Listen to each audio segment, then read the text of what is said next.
My name is Numukeh Tunkara. I'm a football agent, a businessman, and a philanthropist. Do you sort of specialize in opportunities for African footballers? Yes, I would say that's my main line of work. I've been doing that for 27 years. I try to create opportunities for African footballers into the European football markets. Okay. Have you ever heard of the significance of May the 1st and May the 3rd, 1926 to African football?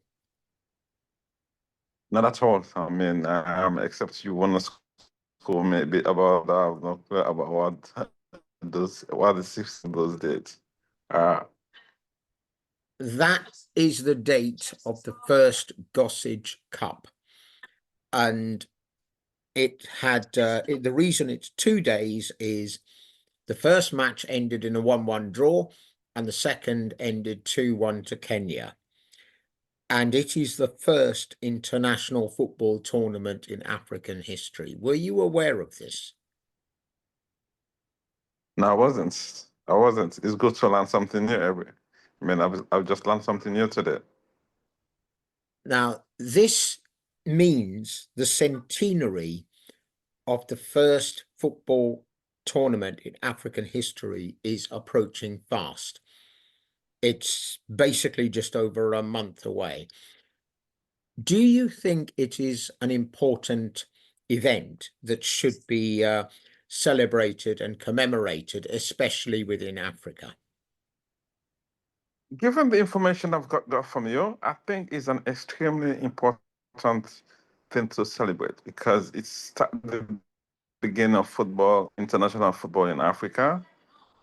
It should be celebrated, and in this way, a lot of young people, including myself and the younger generation, they will learn, they will know when international football starts playing in African continent, and that will also wake up curiosity in many people to go and do more research about African football. We just what happened today. We don't know the pioneers and how it started and all that. So I think it's extremely important for such a day to be celebrated within African football. This event, what we are looking to do is celebrate it with a match of African legends and Ugandan and African legends, and also the same on under 20 and under 17 level. Would that be beneficial for African football?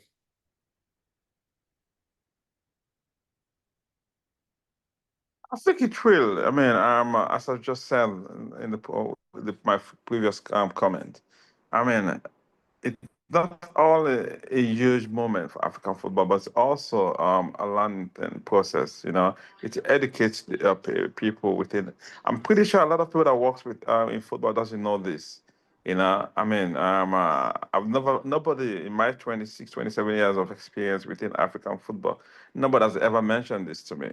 So I'm assuming that most people don't know that this is how international football started within Africa, and it gives them an opportunity to learn that okay, our first ever international football competition was played in these dates, and I think it also, as I said, wake up the curiosity to investigate further, to do further research. I'm definitely gonna do it. I'm gonna try to and learn more about African football and I started. I'm pretty sure that would lead us on to the formation of CAF and all the competition. I have little knowledge of that as well, so I think it should. It should be. As you'd obviously know, this means that this tournament took place for the first time 30 years before the foundation of CAF and the Africa Cup of Nations.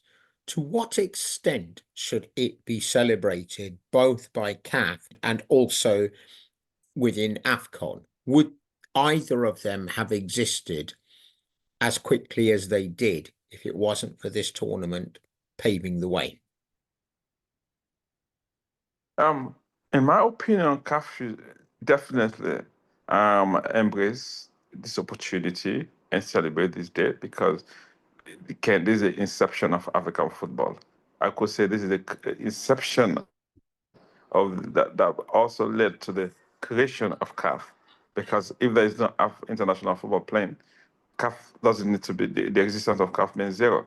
So, I mean, being that it was initiated and CAF was created 30 years later on, I'm pretty sure that it should be celebrated by CAF and also by everybody there that is part of African football. The match was played on ground which was then owned by Kenyan Railways. It is called the Landi Mawe grounds, and it's still open and they still play football on it, but not of the same standard. How do you think the ground itself should be commemorated? Should there be a plaque, a statue, or something like that to commemorate the significance of this particular ground, given the history that has happened on it? Um, CAF, both CAF and the Kenyan governments should do something about that. I think there should be a very small mini stadium. I think there should be a portrait of every single footballer that participated on that match in that stadium, and it should be also, let's say, something like a museum, right? Because this is the origin of international football in Africa. Just putting a plaque somewhere and if you forget about the field, I think they should really try to modernize it, put all the portraits I said of all the footballers, the coaches that participated. Some kind of museum should be in place. So there's forever people will go and visit and remember that this is where we came from in terms of football, and this is where we are today. And now with this wonderful stadiums, if you go to Morocco, Egypt, South Africa, you see all these beautiful things that happen within football.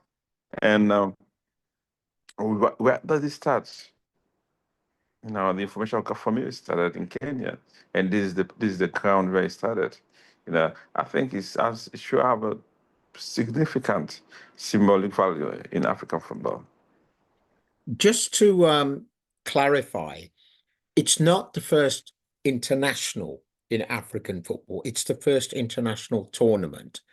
It's essentially, it was a regional tournament and it grew for 40 years. The Gossage Cup continued until it ended in 1966.